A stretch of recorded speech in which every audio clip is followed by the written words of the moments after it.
दोस्तों अभी हाल ही में 10 ऐसे बेरोजगार लड़के जो ना तो कोई काम करते हैं ना किसी तरह की कोई पैसों की लेन देन करते हैं, उसके बावजूद उनके खातों में 125 करोड़ रुपए जमा हो जाते हैं। दोस्तों ये घटना है नासिक की। यहाँ लगभग 10 बेरोजगार लड़के जिन्होंने कभी किसी तरह की कोई नौकरी नहीं की, बस उन लोगों ने जब तक की पढ़ाई की, उसके बाद वो लोग हमेशा नौकरी की तलाश में इधर उधर घूमते रहे, लेकिन उनमें से किसी को भी कहीं भी नौकरी नहीं मिली।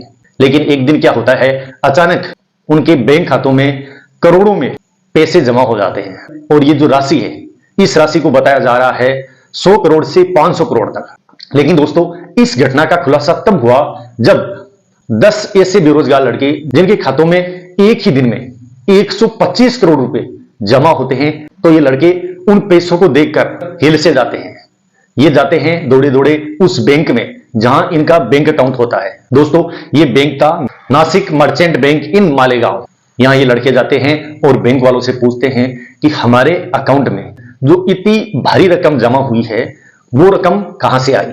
तो बैंक वाले बोलते हैं कि ये हमें क्या पता कि ये राशि कहां से आई है, ये राशि तुम्हारी है तभी तो तुम्हारे अकाउंट में जमा हुई है। वाजिब सी बात है, आपका पैसा है, आपको भेजा गया है। अगर आपको इस पैसे का नहीं पता कि ये पैसा किसने आपके अकाउंट में डाला है तो हमें कैसे पता होगा। आपकी जानकार है तभी किसी ने इतनी रकम आपके अकाउंट में जमा करवाई है।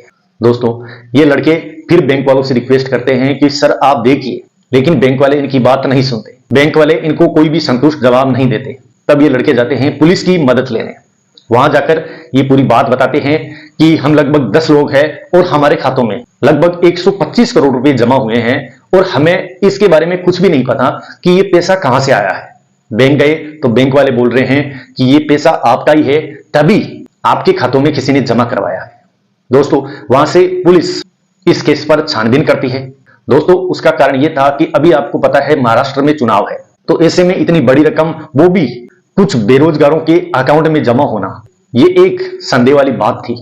दोस्तों इससे पुलिस के भी पसीने छूटते हैं और पुलिस तुरंत एक्शन मोड में आती है और छानबीन स्टार्ट करती है। पुलिस जब बैंक में जाती है तब पुलिस बैंक वालों को बोलती है कि आप एक बार अच्छे से देखिए, किसी तरह की कोई बैंकिंग त्रुटि हुई होगी, मतलब बैंक की तरफ से कुछ ऐसा हुआ होगा और सर्वर में किसी प्रकार की कुछ प्रॉब्लम आई होगी जिसकी वजह से ये पैसा कहीं और भेजना था आपको और ये पैसा गलती से इन बेरोजगारों के अकाउंट में आ गया।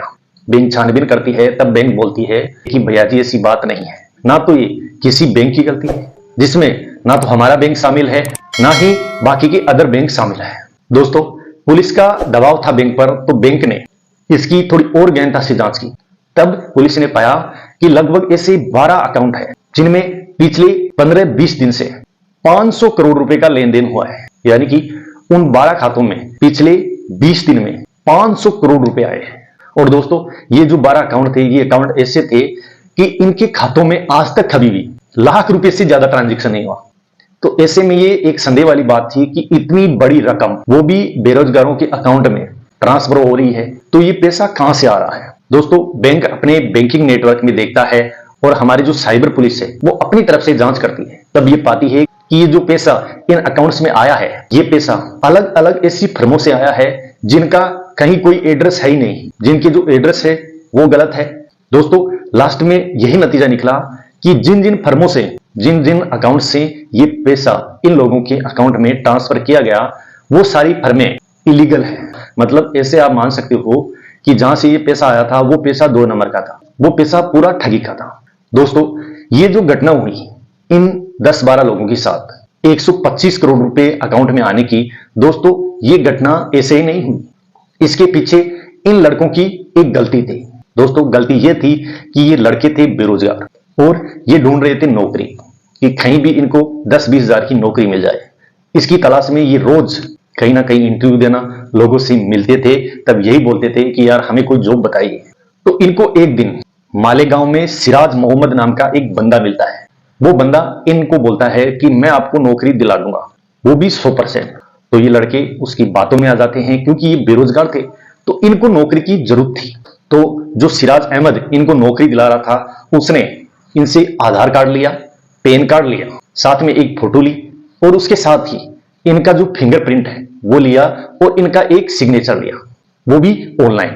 दोस्तों इन लड़कों ने वो सारी खाना पूर्ति पूरी कर दी उस सिराज के कहने से, क्योंकि इन लड़कों को ये लग रहा था कि ये हमारा कोई बायोडाटा तैयार कर रहा है जिसके माध्यम से हमें नौकरी मिलने वाली है।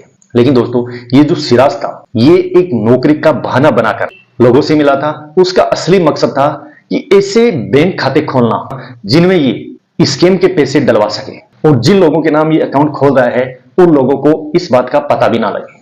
दोस्तों जब पुलिस छानबीन करती है तब पुलिस के सामने आता है कुछ दिन पहले ही इन 12 लोगों के नाम एक ही बैंक में अलग अलग अकाउंट खोले गए, और उन अकाउंट में विदेशों से पैसा आया, बाहर की ऐसी फर्मों से पैसा आया जिनका कोई एड्रेस प्रूफ है ही नहीं। दोस्तों ये जो पैसा था ये 2 नंबर का था, जिसमें जुए का पैसा, टैक्स चोरी का पैसा, अदर जो भी इलीगल मनी होती है वो सारा पैसा इनके अकाउंट्स में डाला गया। दोस्तों यहां हमारे जो सीखने लायक बात है वो ये है कि आजकल आप देखते होंगे कि आप अगर रोड पे चल रहे हो बाइक लेके, तो आपको ऐसे बहुत सारे लोग मिलेंगे जो आपको बोलेंगे कि भाई साहब मैं आपका क्रेडिट कार्ड बना सकता हूं, भाई साहब मैं आपका जीरो बैलेंस में अकाउंट खोल सकता हूं। एग्जाम्पल के तौर पे जैसे हम सिटी में बाइक लेके निकलते हैं या गाड़ी लेके निकलते हैं और जाते हैं पेट्रोल भरवाने, वहां आप देखोगे पेट्रोल पंप पे आपको ऐसे दो चार बंदे मिलेंगे जो आपके पास खुद चल के आएंगे और बोलेंगे कि मैं आपको क्रेडिट कार्ड दिलवा सकता हूं, मैं आपका जीरो बैलेंस का अकाउंट खोल सकता हूं किसी भी बैंक में।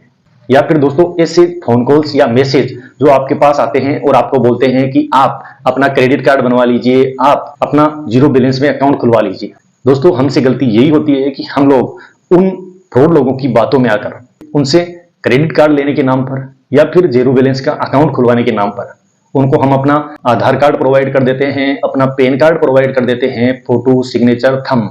जब ये हम प्रोवाइड करवा देते हैं तो वो लोग हमारे नाम से अकाउंट्स खोलते हैं और उन अकाउंट्स में जो मोबाइल नंबर इस्तेमाल करते हैं वो फ्रॉड लोग अपना खुद का मोबाइल नंबर इस्तेमाल करते हैं, जिससे आपको पता नहीं लगता, और वो लोग आपकी पीठ के पीछे ऐसी इलीगल मनी जो हमेशा टैक्स चोरी की होती है, जुए की या फिर अदर किसी इलीगल एक्टिविटी से कमाई हुई धनराशि उसको आपके ही खातों में जमा करते हैं। वहां से वो पैसा निकालते रहते हैं और अपना काम उसी तरह आगे बढ़ाते रहते हैं, लेकिन हम लोगों को पता नहीं लगता कि हमारे साथ ऐसे फ्रॉड होते हैं।